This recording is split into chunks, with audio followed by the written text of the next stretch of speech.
Thank you for tuning in to another episode of Beyond Explanation. My name is Brandon, and I am joined by the Soulless Samurai, and we are here for our fifth episode.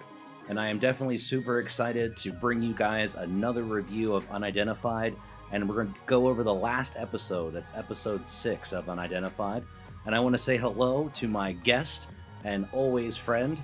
We have Soulless. How we doing tonight, Soulless? Doing well, buddy. How you doing, B? I'm doing great. If you want to know more about why we call him the Soulless Samurai, go back to episode 2. We talk all about it. We're not going to go back over old territory, so you have to go back and listen. But just make sure, since we're hit the 5th episode, a whole handful, super excited about Nice. that. Yes. Make sure you crush that like button and make sure you subscribe. It really helps the show a lot. We're up and coming, a burgeoning show. We're in the hundreds of views, if you will, in total. So anything you guys can do will definitely help. We also remember that we have escapethemindproductions@gmail.com. You can write us. You can send us a review. You can let us know of a topic you'd like for us to discuss. Yeah, suggestions, corrections, anything like that. We're enjoying what we're doing and would love to be able to bring more material. So, Solus, you know what's amazing? What's that? This show, has been heard through SoundCloud around the world. That's wild. In several different countries. Something that I never ever in my life thought that would happen, but it's super awesome that in today's internet, through an app that's pretty much free, that I can go on there and post content, and then people around the world can listen to that content. I mean, I thought some folks around town maybe that we know would listen to it, some of our friends that are also share interest in this subject. Yeah, I was hoping somebody a couple towns away would tune in. Yeah, I wasn't exactly. thinking globally. And it's amazing to think that we actually have people all around the world that have listened to this show. So if you're not from the US and you're listening and through SoundCloud, let us know. Leave a comment. Hit that heart button. So anything that we can do to help share and bring some more immersion to the show, we're totally down to do that. So definitely let us know any way that we can improve, and anything that you didn't like, you can always let us know that too. And just keep in mind, I mean, I think the awesome thing about this is just we're two friends that have always shared an interest in this subject, and we don't even have the best of equipment, as I'm sure you can tell, and we're able to bring this show to people. And as we continue to do this, we'll continue to get better. I've learned so many things because we produce and edit all this ourselves along the way, just through the editing process. That's been awesome. I mean, I had a past career in radio, but now to be able to literally do all of this myself is in a whole different ballgame. Yeah, well, much appreciation for that too, man. You definitely did your homework. Yeah, man, and we'll continue to learn as we go. You know, there's going to be things that we can improve on and try, but it's awesome that I'm no longer going to have things where I have limitations hold me back. We're going to do it as is, and we'll just improve as we go. And I think that's the right mindset to have. Yeah. I got into this to learn. It's fun taking these deep dives into stuff, learning stuff about ourselves and the world, and constantly learning and evolving. Definitely. We had a really long conversation last week that delved into the political realm a little bit, and we won't get into that, but it's interesting to see that even through that, like, I love the fact that you and I can have a conversation and we can come into it with one point of view, approach it from different sides, and then like kind of through us talking, kind of able to further our understanding on that. And I just think that's awesome. Yeah. So I think we're ready to get into it. Unidentified, episode 6. And just as much as we're being heard all over the world, TTSA, or To the Stars Academy, has been headed out a little bit all over the world. And they start the 6th episode in Italy. And they were there meeting with some retired Navy officials and the founder of this UFO Logic Nationale. Not exactly sure as to what that was. I didn't really have time to look it up. And a lieutenant colonel in the Special Forces. I would have included their names, but I probably wouldn't have pronounced any of them correctly because I would butcher all of them. I don't speak Italian. But you get the gist in the job description. Now, almost all of them seem like they were retired, so I don't think they were active in the government. They specifically mentioned several times that they were not involved directly with the government. Like, they needed to get the government to understand this a little bit better, or the government doesn't want to know about this or that. So Yeah, and both entities working outside to fix the yes, system. yeah, exactly. So it was interesting because they were kind of saying, "Hey, let's meet at the table. We want to share some information with you, but we want some what is it? Quid pro quo? Quid pro quo. There you go. Quid pro quo. Thank you. We want some quid pro quo to basically you give us some good information, we give you some good information. If we give you something that was formerly classified, then we want something back that was also, would they say restricted? Yes, I think so. They didn't say They wanted something classified. I with think they some said weight. restricted. They definitely wanted something of the same ilk Yeah, in exactly. return. Which is understandable. And they made the joke like, "Hey, we're not Russia, we're Italy. It's cool, man. You can tell us stuff." It is a very Italian stereotype Yeah, scenario. Hey, I'll help you. You help me. yeah. A little gabagool, a little bit of this, a little bit of that. One hand washes the other. So Lou kind of went into his background. Lou Elizondo, part of the To the Stars Academy. So he went into his background a little bit about ATIP and his time that he spent there, and basically said that they were looking for two things, like what is it and how does it work. And Hmm. he's like, we have a little bit of a better idea as to how it works than what it is really, which I think is even in that kind of a stretch because I don't really think they have like an hypothesis as to how they think it works, but I don't really think they really have any idea as to how this stuff goes. At least that's not what that I've gotten the impression of through the first 5 episodes. I would think if they're not already building it, they don't truly understand the technology. Yeah, You that's can't true. implement it. Yeah, and so this group of Italian gentlemen said that they've been studying UFOs for quite some time, and that they have this database of over 13,000 cases that date back over 70 years. I thought it was really cool that the Italian government openly investigates these unexplained phenomenon. Well, that Do do do happens do phenomenon. That do. happens quite a bit, from my understanding, with even more than just like they were even saying like, oh, we're sure Putin has his own box of understanding on this, as do other countries as well, China and alike, and They did seem to throw that slant on it. They mentioned Putin and him being the head of the KGB and what technology they possibly have, which it kind of stank of like fear mongering a little bit too. yeah, and you know what? Since you're bringing it up, let's go down that road for a quick moment. We don't want to go down that road. So that's one of the arguments that a lot of people have in the UFO community about this particular show, is that a lot of people feel like that they are fear mongering a bit too hard. Other people feel like that if you're in that line of work, then your brain's going to go down that road, if you Hmm.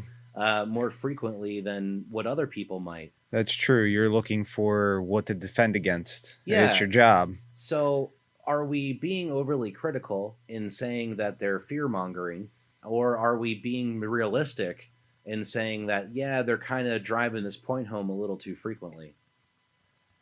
Yeah, and it's like every commercial break right before the end of it, Lou Elizondo has to mention how this could be considered an attack, or we need to be able to defend against this. They could easily use this against us. It definitely reeks of fear mongering on that level. I mean, obviously it's very important to him. He is a passionate individual in that regard. But yeah, they're hammering that point home. And I guess also if you're in that business, that's how you sell it. If you're trying to get the military to pay attention, they're not going to want to go shake hands with something. They need to know that they need to defend against it. Yeah, if the story is true, that's where all the money's going to come from. If they're actually going to fund projects to look into this, is the we need to defend ourselves against this thing, whether it be that's kind of that feeds us right into the next part of the show. So what were we going to say? Um, I guess that's what led to the TTSA getting the U.S. Army contract. I mean, it worked. They sold it.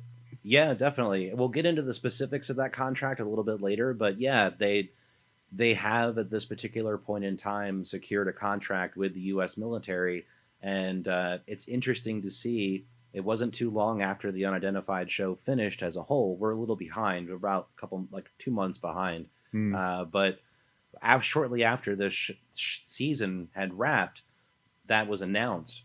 I know that they had mentioned in this episode about another announcement that we'll get into in a moment. So it is interesting to see, for as much as people and even you and I have had a really hard time taking Tom DeLonge seriously, that this is something that they've really had movement on. And they've mentioned that, like, how much of this stuff that, especially in the last 2 years, we legitimately have the Navy coming out and saying these videos are real.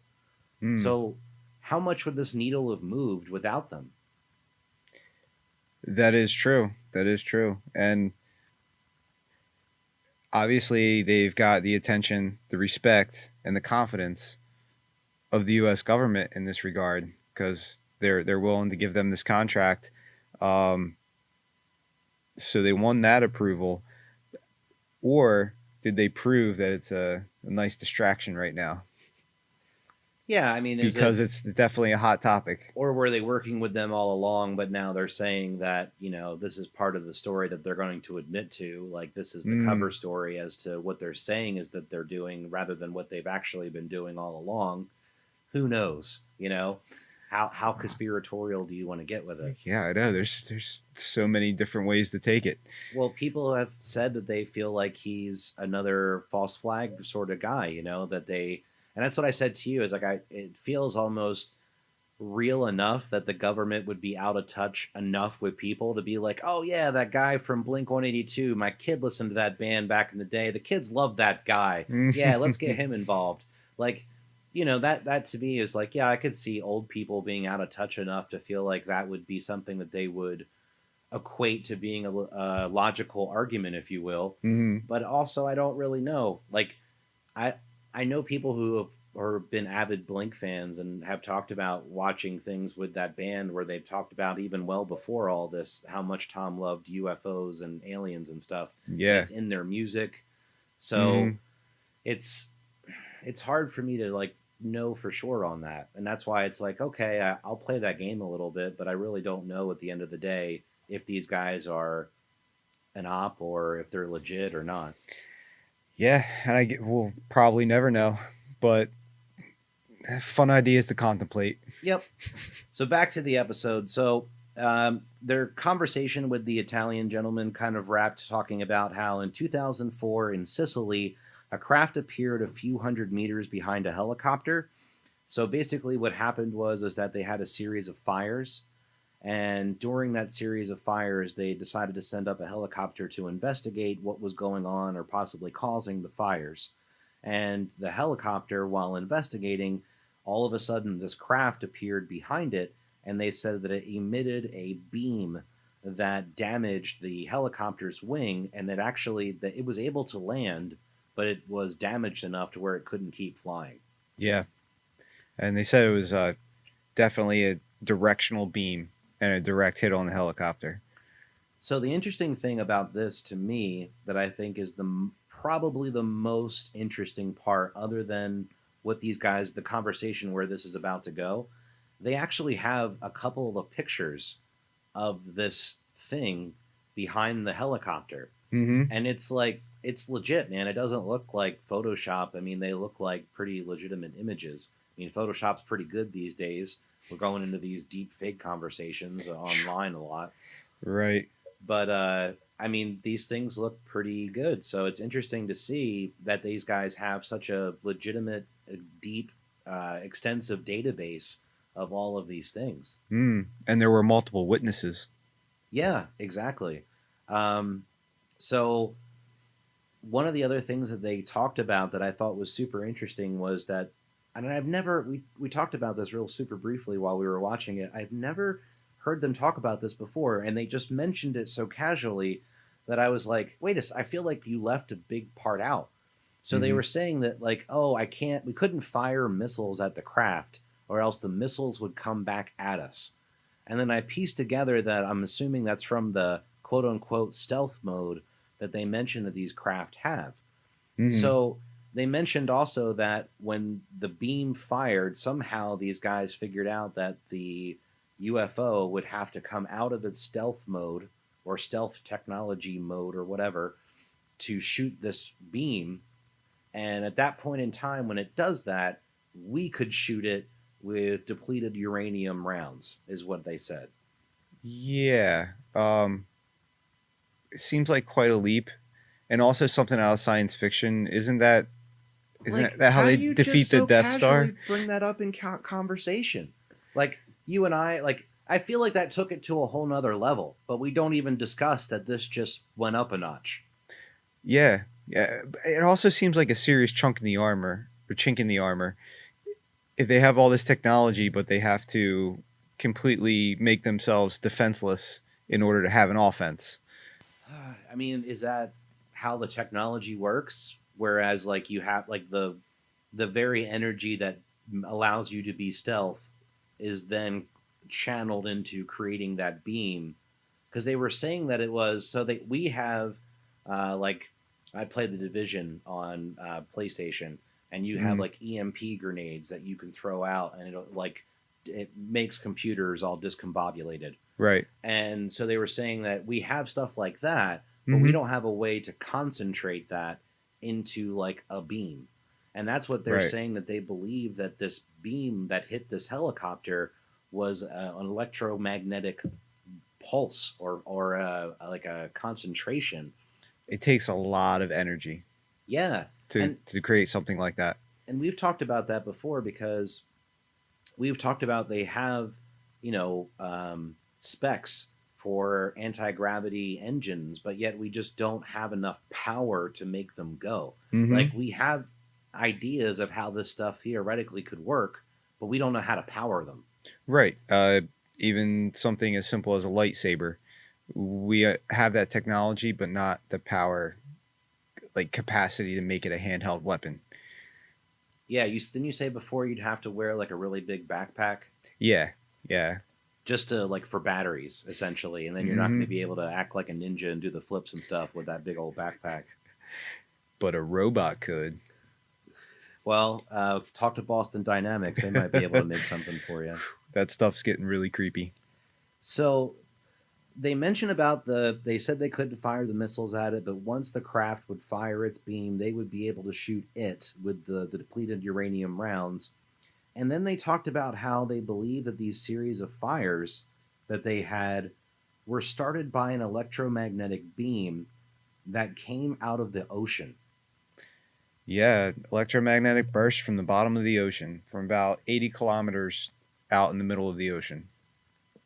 So is it a possibility? And I mean, could the sun reflect it a certain way to cause for, like, how you could take a magnifying glass and you could, like, you see back in the day with movies like kids burning ants and stuff, like, is there a way you could do that to where, like, the light could reflect off of the surface of the water and be hot enough that it could start a fire?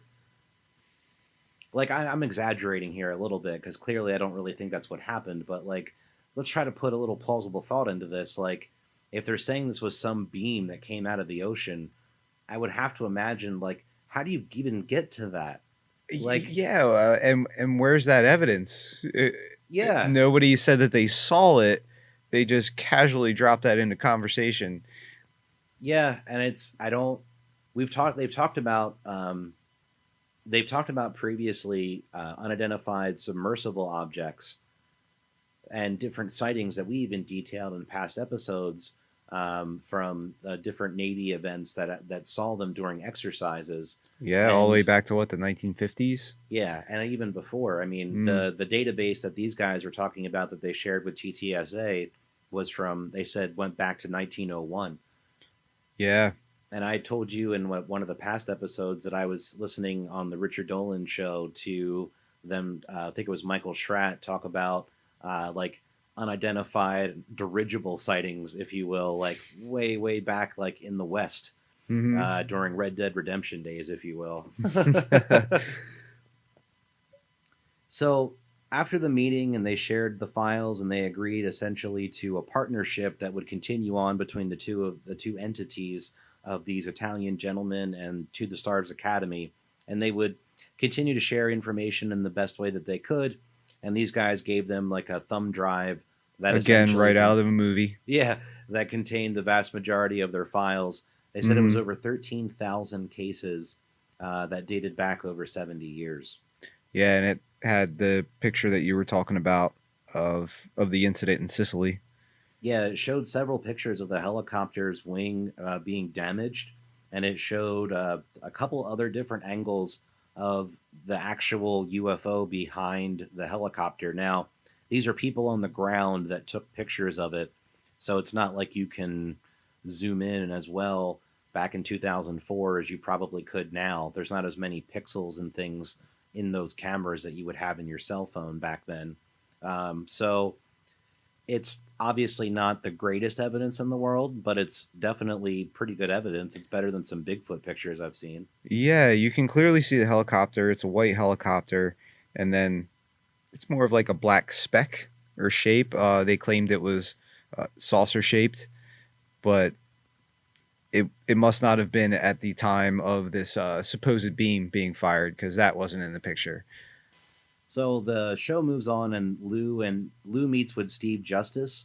That's the guy from Skunkworks, and they have a conversation about basically there's three options when it comes to what these craft could be.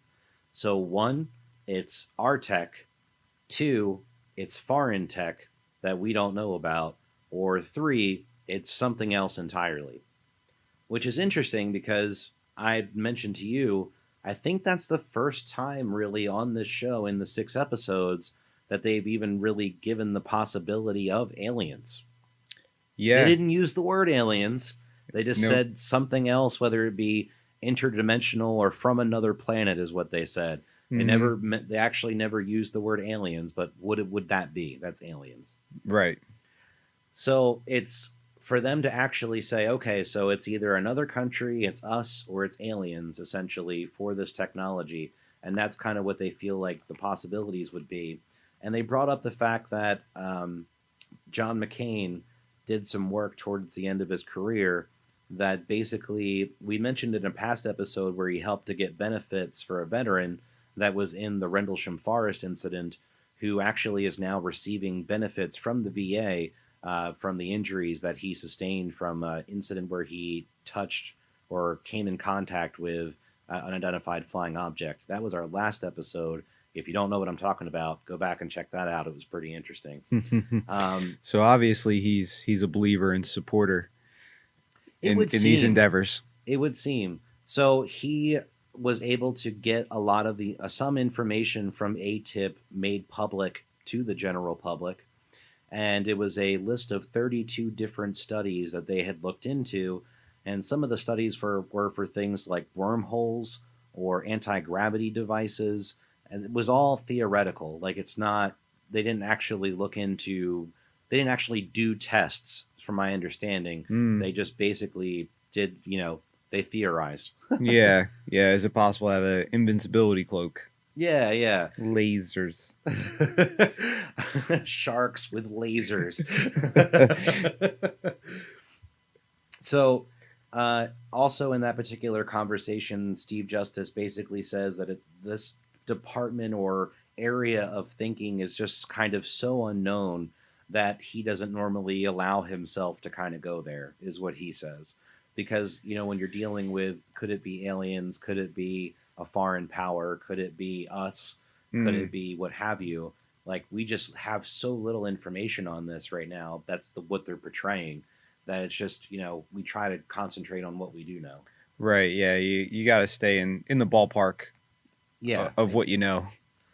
And so the episode moves forward. We see again Chris Mellon, and he meets with Harry Reid, who was former Senate Majority Leader, and he's been using his own time to investigate UFOs to an extent. And he was actually one of the people that helped to fund the ATIP project. Like he helped get money for it. Yeah, he was a driving force behind ATIP. And it's interesting again because here's another politician, if you will, who's towards the end of his career and is looking towards doing this type of stuff. And it makes you wonder, while these guys have a want to be in office and a want to continue their legacy, but yet when they're getting towards the end of it, and then they start doing things like this, Have they lost their way, or are they Mm. actually doing something they've wanted to do the whole time, but now they don't have to worry about re-election so much, so they can kind of go out there and actually put some legislation out there to get these things out for the American people? I almost hope it's the former because the latter is very cowardly. Yeah. Well, I mean, if you just, I mean, it's like they not lost their way. I mean, as in like lost their marbles sort of deal. Like Right, as yeah. they get older, they just don't. Get a little senile, Yeah, a start little making some senile. connections. But no, I mean, in the other regard, like you hope that um, our representatives care more about us than their reputation and would look into these things if they're truly concerned. Yeah, it's just tough because when you have so much money in politics, it's really hard to know what it. You see so many, and I'm not going to get super into political stuff now. Just to briefly say, like you see so many people who make money, a lot of money, while they're in office, and Hmm. you can't help but feel like that's not a driving force to some people because it allows them to be able to live a certain type of life. Not for everybody, and if it's for local office, you certainly don't make a lot of money. But when you start getting up there, then you can start to have different things that allow for you to, live nicely. Yeah. So they do mention at one point, very briefly, about Robert Bigelow, who we've talked about in the Bob Lazar episode. Player 3 has entered the game. Yeah, right. But the one thing you and I had mentioned is they didn't mention NIDS at all, which is his like scientific research team that Bob has. And because Bob Lazar, or not Bob Lazar, Bob Bigelow, if you don't know, is another like this guy has a lot of money and he has a lot of interest in UFOs. Mm-hmm. He was one of the guys who brought the people together to investigate Skinwalker Ranch, Yes. and basically he has such an interest in UFOs and he feels so strongly that we are being visited that he has dumped a lot of money into actual research projects to try to see if we can figure out what's going on. He has also had some government contracts himself. He did something on ISIS. Oh On, yeah, I mean he's that's what he does. He's a weapons contractor, right? yeah, Or I'm an aerospace contractor. right. Yeah, he it was something for NASA that he did for the ISS. Yeah. So, I mean, this guy definitely does get government contracts. I think he's a little bit lower level, and he's not like the higher ups, if you will, the higher echelons of those types. I'm sure Right. there's people that do it way more than he does, Hmm. but this guy's got money, and he's invested his own personal money into trying to investigate these unknown things. I mean, hey, if you and I had happened to be fortunate enough in life to have a lot of money, Hmm. I'm sure that that would be something that I would do. Like, because, like, you and I have talked about Skinwalker Ranch and how intriguing that is, and we're going to get into that in a whole other episode. But just super briefly, like, if I had the money and the wherewithal, I would want to know what's going on there. I Yeah, why not? Yeah, and especially when basically, in short, they didn't really find out a whole lot other than there was a lot of things that happened to them that seemed like something was messing with them. Hmm. And we'll get into that in a whole nother episode. But we'll also, there's a documentary from our friend Jeremy Corbell for the hunt for Skinwalker Ranch. I say our friend in jest. Um, I only because I was saying earlier that I should love this guy because he's into all the same stuff that we're into, and he's going out there and raising awareness on these subjects and topics and ideas. But yet, I just am not a huge fan in the way he does it, and it Right. doesn't all. I've heard criticisms to where people have gone in and like picked out things where he's exaggerated on stuff and things like that. And the Mickey Rourke thing was terrible in my opinion for the Bob Lazar documentary. Yeah. So it's like I wouldn't make all the same choices that he makes. I'm not trying to condemn him as a human being by any means. I'm sure he's a great guy, but I would have made some different choices with it. I would love to talk to the guy and get to know more about him because he's just like this odd, mysterious filmmaker. And I think when you don't really have that much of a public life, if you will, Hmm. it's easy for people to pick you apart and people to discredit you and give reasons why you shouldn't be taken seriously. But I mean, who knows? I mean, maybe this guy's just trying his best to do a hard, a hard thing, which is convey these supernatural topics to people. And, he's just doing the best that he can do. I don't know. Or it could just Yeah, be a money grab. Who knows? a little from column A, a little from column B. Yeah. There's something unsettling about him. He's hard to trust, and the way that we've seen him interject on behalf of who should probably be the real guest in some interviews, he just seems shady in some regard. He seemed to fit, and we can talk about it now. It's fine. So, Commander Crazy Eyes, Commander Fravor, that we talked about, which was the actual pilot who saw the UFO, was on Joe Rogan. And that was one of the things that I was going to talk about, was because so Jeremy Corbell was on with Bob Lazar, and I felt like he had a place there because with Bob being quote unquote such a recluse, such a not people person, Jeremy could help pull out those interesting stories out of him or get him to divulge a little bit more in an area where maybe previously he didn't because he spent so much time with him. Like he had a place there. I didn't understand why. And his movie had just come out on Netflix. Of course, it was promotional as well. Absolutely. But he was also in with Commander Fravor, which I don't really know why that happened. I don't know if that was part of like the documentary thing or why if he got Commander Fravor involved, like in touch with Joe Rogan, like why he had any reason to be there. Yeah, and just like the blending together of those two worlds from Unidentified to Bob Lazar. Yeah, and Jeremy Corbell, like where does he interject himself in this? Is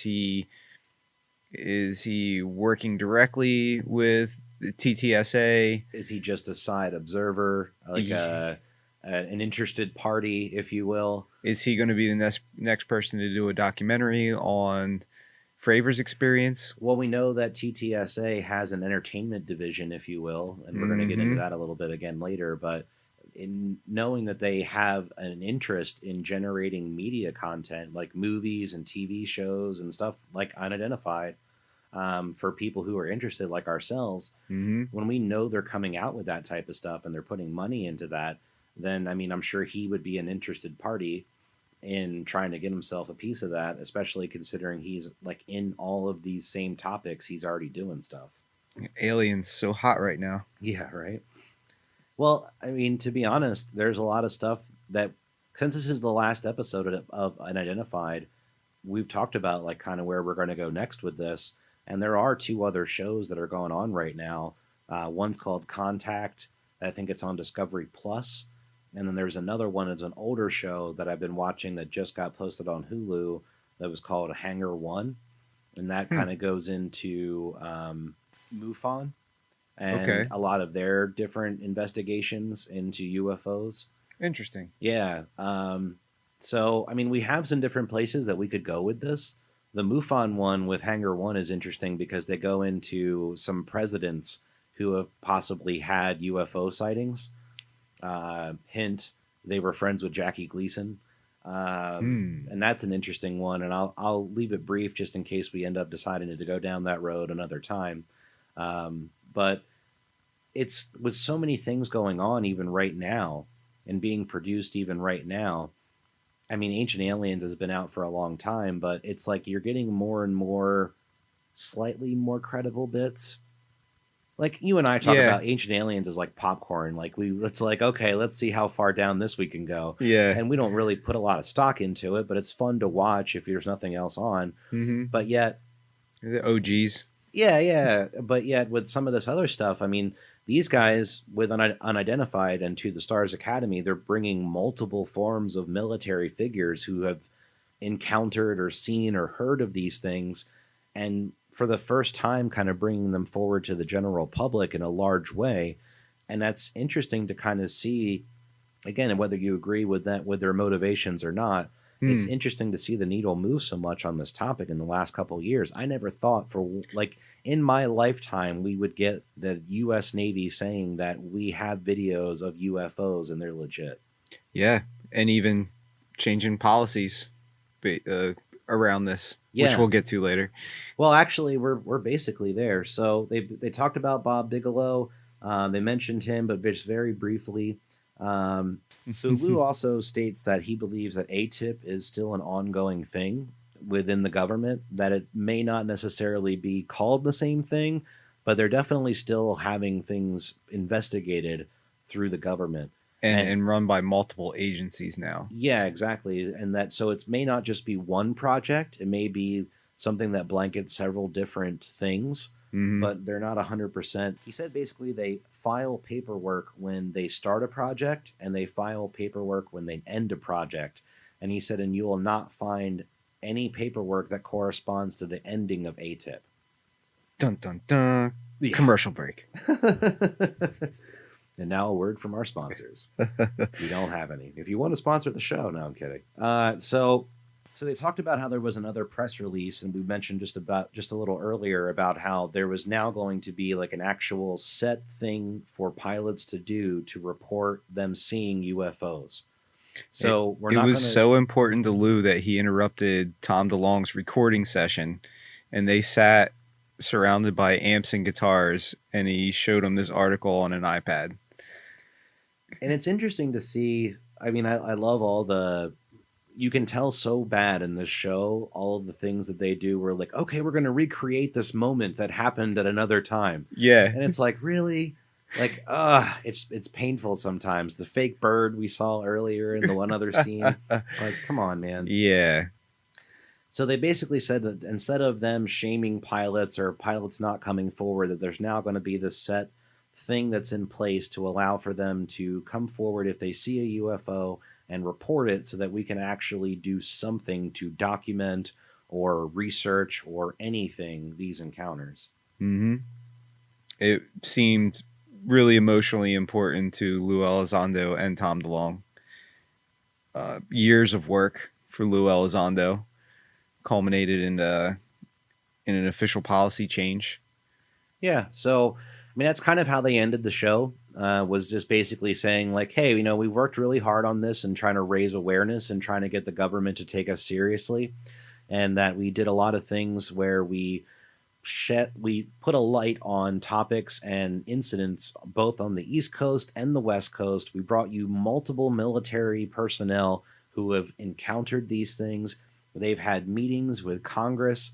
They've briefed, politicians. They've done everything that they can try to do to up the overall knowledge on these subjects and these encounters.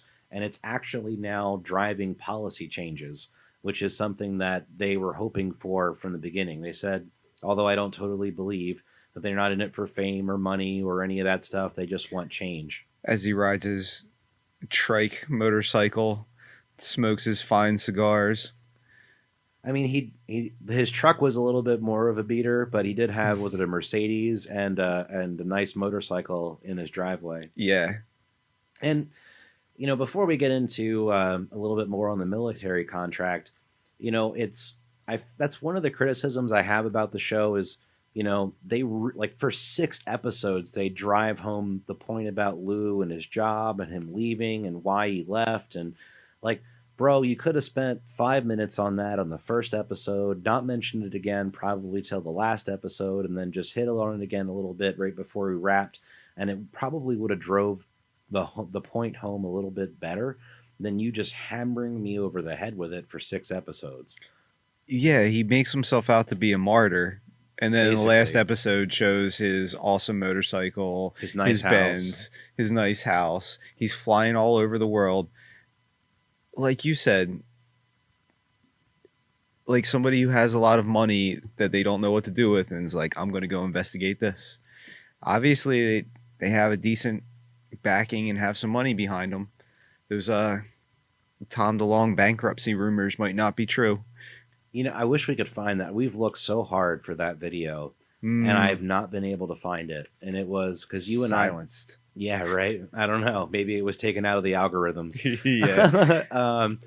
You and I have been looking into the whole Tom DeLonge thing well before we ever even did a single podcast episode, and we kind of had a chat that was going back and forth with each other. And you had found a video at one point of this guy that was like a UFO researcher that was like mad that TTSA was even like a thing basically, and went through like Tom DeLonge's financial records and kind of made it out like he needed to do all this to like save himself from a failed record label and all these different things that had happened. But I don't know the legitimacy of any of that. Yeah, yeah, me neither. Yeah, once I was ready to go back and actually delve into it and do my own research, I couldn't find it again. And that also makes it seem like it might not be true because I feel like if it was, then it would be easier to find that paper trail. Yeah, definitely. So, Motherboard reported on October 21st that on October 17th, TTSA representatives announced that the group had entered into a cooperative research and development agreement with the U.S. Army. It is a 5-year contract that is essentially a research collaboration, and it's the U.S. Army will provide TTSA with $750,000 in support At and least. yes, and resources for developing and testing To the Stars Academy technologies. So is Mm-hmm. that metamaterials? Is that anti-gravity stuff? What is that? A little of all that. Supposedly, they're researching inertial mass reduction, mechanical structural metamaterials, electromagnetic metamaterial waveguides, quantum physics, quantum communication, and beam energy propulsion. So I wonder if the quantum communication is what we were talking about on one of the last episodes where that theoretical physicist said that you could charge particles either positively or negatively and then use that as like Morse code essentially to send a message through time. I wonder if that's kind of what they're talking about there. Well, that's essentially how computers currently work. Uh, Quantum communication and quantum computers are based on the theory that an atom can be in one place and another place at the same time and exchange information.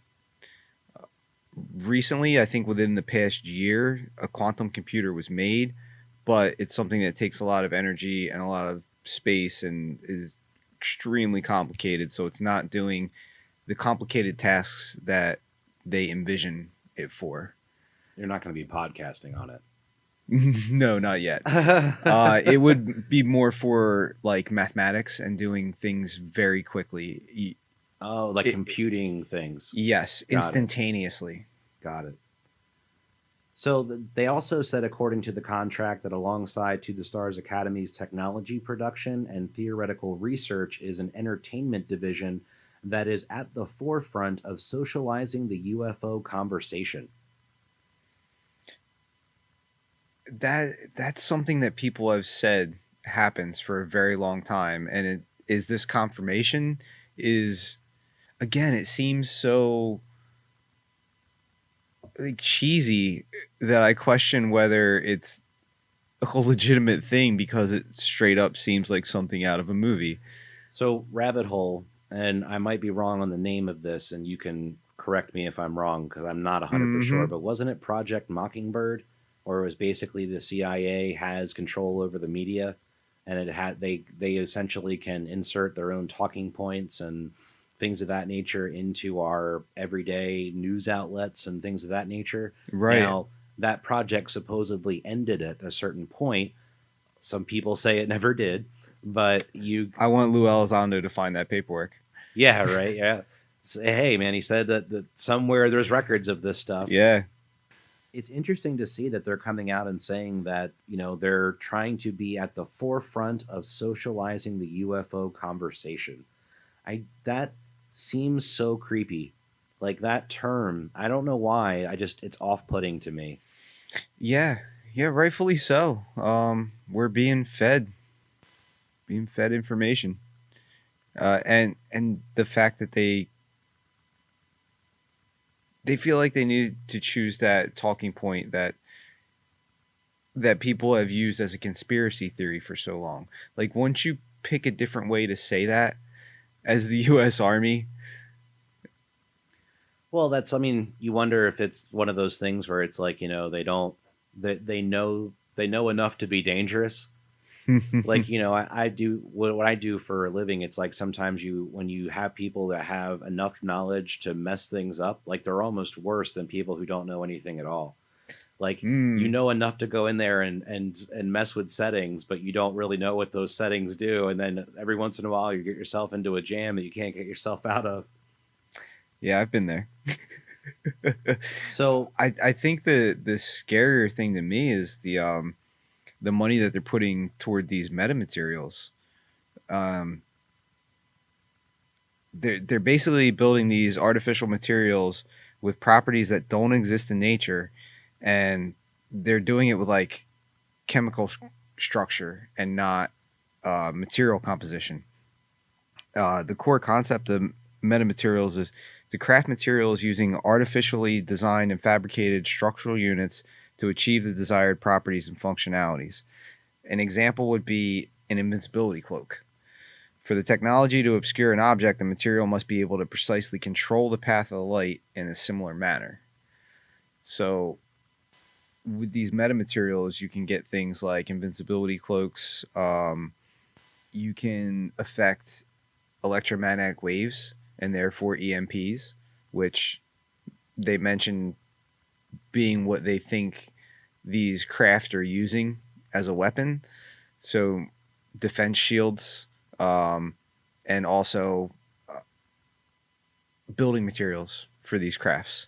So they're working on the metamaterials. They're working on inertial mass reduction and being able to fly these things. It's pretty crazy. And I mean, 750,000 doesn't seem like a lot in a government budget, especially when you consider like the black budget probably has a lot more money fed oh into yeah. it than that. So that's another reason it just seems like a little bit of a play, you know. We'll let them have this one. Maybe they won't storm Area 51 next year if we give them this little nugget. Well, that's an interesting thing to mention because that was one of the things that came to my mind is now that they have this military contract, are they going to have some dictation over what they can talk about to the Stars Academy? Like, will the military be able to say, nope, sorry, we don't? Because I think it's pretty clear that TTSA are on a certain schedule.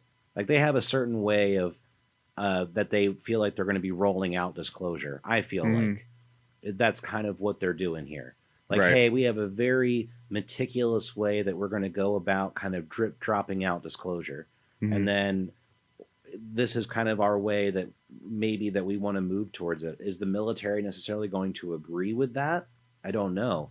So when you start moving in government money, I wonder if that timeline changes or how much we were going to find out changes or, how fast or what have you. So we've gone from Lou Elizondo claiming he had to leave the system to fix the system from the outside, and now he's back in. Pretty much. We've come full circle. I've heard, and I don't know how legitimate this is, but I've heard that with people when they leave the military and then they go into private corporations, a lot of times their security clearances go up, not down, Hmm, that's because interesting. those private industries are investigating or looking into certain things that they still need to have those clearances for, Oh, okay, that's a good point. like black budget projects that are done by private companies. So those private Skunk companies works. would need to have security clearances. And so instead of these people that are in, you would think once they leave the military that those things go away. And in reality, they get deeper and deeper. Hmm. And I thought that was interesting. I mean, I don't know how true that is, Yeah. but if it is, it's like, wow, you would think that the deepest people who have the most access are active, like in the military or government in this moment. But in reality, there's people like Hal Putoff that's probably had security clearances for like forever. Mm-hmm. And I mean, I don't know. It's like people like us were ignorant to how those things work. I don't have people or family members that are involved in those types of things. So I'm speaking from a very ignorant position here. But that's why I said it's like this could be totally wrong with that. But it's interesting to think if that's true. Like, you wonder how much these people might know that we don't know when it comes to things like these metamaterials or forms of propulsion or what have you. Oh yeah, dude. I'm sure those people know way more than me. I have zero security clearance and zero investment in that field. But Well, we I only get mean, to know so much, and I mean, there's only going to be so many things that a FISA thing is going to be able to get out there, the Freedom of Information thing. That there's only so much that they're even because like how it was described to me is like you put in your request, right, mhm. and then it goes to some Joe Schmo that's in this office, and they're like, "Hey, does anybody know anything about this?" Nope, nobody knows anything about this. Cool. All right, we looked around, couldn't find anything. Thanks. Like Yeah. if it's on record somewhere and somebody has tangential knowledge of the situation, then maybe you'll get something from your FISA request. Mm. Otherwise, they're probably not going to do anything at all. Or you've heard the one time we were talking before about that lady who uh, made a bunch of FISA requests. They sent her all the information and then they sent her a bill for all the paper and the ink and the shipping and all the different stuff. And it was a hefty, hefty bill. Oof. Yeah. So basically, to wrap up on that, a U.S. Army representative hailed the new partnership in a statement as an exciting non traditional source for novel materials and transformational technologies. I just gave him a little sandbox playing. It's, well, yeah, like a little money to do some more projects, it seems. Yeah. Basically, at that time, where we're going to go through our final review of the Unidentified season. And we talked about basically how the review of the episode, we talked about how the now To the Stars Academy has a contract with the military. We also talked about how since our last episode, the U.S. Navy's actually come forward and said that the three videos that the whole Unidentified series is about, the Go Fast, Gimbal, and Nimitz videos, are actually real videos. They didn't say that they're aliens, but they said that they are 100% unidentified flying objects that we don't know what they are, but those videos are legit. Mm-hmm. Tough to discern a lot from those videos, but they still are fascinating Yeah. and startling. Yep. And so Commander Fravor was also on Joe Rogan since the last time that we did a podcast. You watched part of it. I watched most of it. I I I like that the story hasn't changed too much overall. There has been some things that I don't quite understand because he did specify some clarification on things. He Mm-hmm. said those videos are not longer.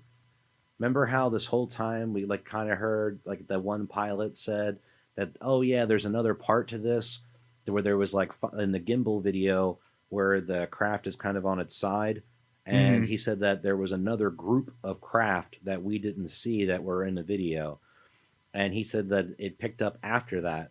But then Commander Fravor on Joe Rogan said that the videos that we saw are the whole thing. Those are the whole video. Hmm. And I don't, that's the only part of the story that it's really changed to me that I've noticed. And so I don't really know how that really, like, now I have questions. Yeah, yeah, he's consistent, but also Jeremy Corbell was by his side, which kind of detracts a little for me. Again, what's the motivation? Yeah. I don't know if he, like I said, introduced them, like if he was the one that got those two communicating because he's been on Rogan before. I don't know. Yeah, Um, it's a creepy third wheel thing to do. Like you introduce two people and be like, I'm gonna sit here and hang out while you guys get to know each other. yeah, right. So check it out. It's on YouTube. You can go through the whole thing. It's again Commander Fravor and Joe Rogan, and also there was the Bob Lazar episode that we went into on a previous episode. So we're at our three questions basically for the end of this particular episode, and for the season as a whole. This is the sixth and final episode of Unidentified. So we're going to be moving on to something else after this. So, Mm-hmm. are you ready to emotionally invest in the findings of what these guys are reporting in the Nimitz video, the Go Fast video, the Gimbal video? Do you feel like these things, now that the U.S. Navy has come forward and said these are legit videos, do you feel like you have more emotional investment in this? Totally. I'm invested. You know, we've put a lot of time and research into this, and anytime I see an article come up, I'm immediately clicking on it. Um, I'm following the story arc for better or for worse. Yeah. I'm hoping for the best, expecting the worst. Yep. It might end up like Lost. It might end up being awesome. I mean, who knows? We might get some cool alien movies out of it. Yeah. Yeah. And so that's where my emotional investment is right now, that I feel like that since we've actually had a military entity come forward and say these videos are real, I'm invested in that for sure. These three videos of things that we can't explain are legit videos. Now, as to are they aliens or are they another country or are they tech that we don't know about, that part I don't know. And I don't really know enough to feel like I can put an explanation behind that, other than just my gut tells me that we don't have enough to know yet the answer to this, or they know but they haven't really given us enough information to make that decision. Yeah, there's too many questions here. I'm still very curious what's going to happen. Um, We can move into the next question. So overall, with this season of Unidentified, do you mm, feel like it was done well, or do you, I mean, we've had episodes that I feel like that we crapped on more than others. So do you feel like as a whole that they did a good job, or do you feel like what would you rate it out of 10? um, 4 out of 10. Wow, for that low? Yeah, because before this show, I had seen those videos. Okay. I had seen them already online. They brought me some new information, which is cool, and that's what I was hoping to glean, get some new information out of it, um, and to see these videos multiple times and hear the people um, that went through it. But the fear mongering, I always just felt like it was fear mongering, whether that's just my paranoia or if it's really there. It just that attitude I don't like. I'm just generally a curious person, but the way they're trying to spin it, and I think they're trying to get money to fund these things, but they're also out to get money. So it's tough for me to get behind that. I mean, it would be nice if they had somebody to present the other side of the argument, like the "we're they're not here to harm us" argument, I guess. Do you feel like you would have felt differently if that was portrayed a little bit in there, so it wasn't all they're here, they might do something, we need to do something, we can't defend ourselves against this, otherwise saying like, hey, we just trying to figure out what this is, we don't really know. Yeah, uh not painting it one way or the other. yeah. They were painting this as we could be attacked by these things at any moment. And if you believe the story from Italy and Sicily of that helicopter getting shot by a beam, that is scary. And I would like to know what that is. Not just a beam, they're talking about an electromagnetic thing that was emitted from the middle of the ocean and setting houses on fire in 2004. That is scary shit. That's crazy. Like, that is to me maybe crazier than the whole Nimitz thing altogether, and those three videos altogether. You're talking about something that was we don't understand, that was literally affecting the lives of people that weren't even in the military, Hmm. setting civilian houses on fire. That and then they sent up a craft to figure out what's going on, and something shot at them. They think, or I've heard arguments Or to maybe that the magnifying glass was arced just right and yeah, yeah, hit the yeah. rotor. I don't know, man. But so I feel like when you go, it's like how far, I still don't know how far down the rabbit hole to go with all of this. I feel like you can very easily substantiate those three videos and say we know those are legit. As to Hmm. what they are, no clue. But that we actually have people now saying that we have things that fly in our skies that we have no clue what they are, which is still something I never thought we'd get in our lifetimes. Hmm. Other countries do take these things more seriously, like Italy with their like 13,000 plus investigations into these things, and open investigations. Um, we haven't been privy to that here, but people are talking about it, and discussion is always good. So Yeah. I do appreciate this being put out there, but then there's the what I perceive as shady characters associated with it that is always just lurking there for me and making me question it. And that's the thing that I have issue with almost anything, because you and I have talked about this before. The more you try to like shield yourself from bad things in your life, like you go organic or you try to go vegan or different things, there are people that are in those fields that are trying to take advantage of you and make money off of you trying to make smart choices in your life or better choices for yourself in your life.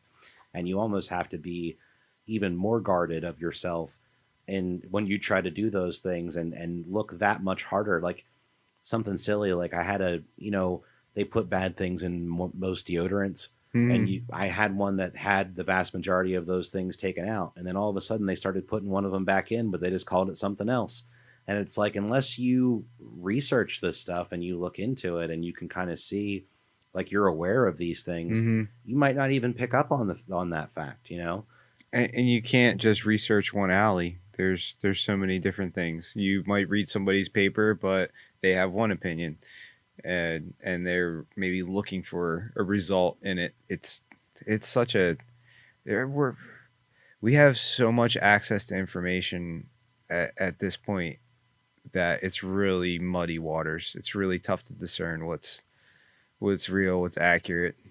But do you feel like, and that's the problem, what I feel like with a lot of today is that it seems that these institutions such as Facebook and Twitter and different places are trusting general people less and less to make those decisions for themselves, to make those discernments for themselves, and actually trying to tell you, like, I'll watch something and they'll try to tell you, oh, this is funded by these people according to Wikipedia, and these are bad people according to this, and you got Mm, and if a lot of those things, if you research them further, or maybe not even 100% true, like, and that's why we talked about it before. It's really tough because when we live in this world of censorship, it's like, how do you know if anything is true or not when they are having these types of stories come out? For sure.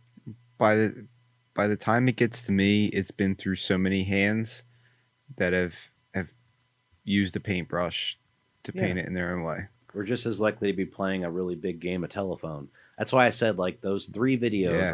Yeah. If the military is saying they're legitimate videos, then I'll put emotional investment into those specifically. The Hmm. rest of the stuff, the same. I love these topics and I find them fascinating. But as far as, if this leads to the last question, if you were describing these situations to a stranger, if I would not feel like I'm batshit crazy, because I feel like explaining those three videos and then being able to follow that up with, yes, even the Navy said they're real, me describing that to a total stranger would not make me feel crazy.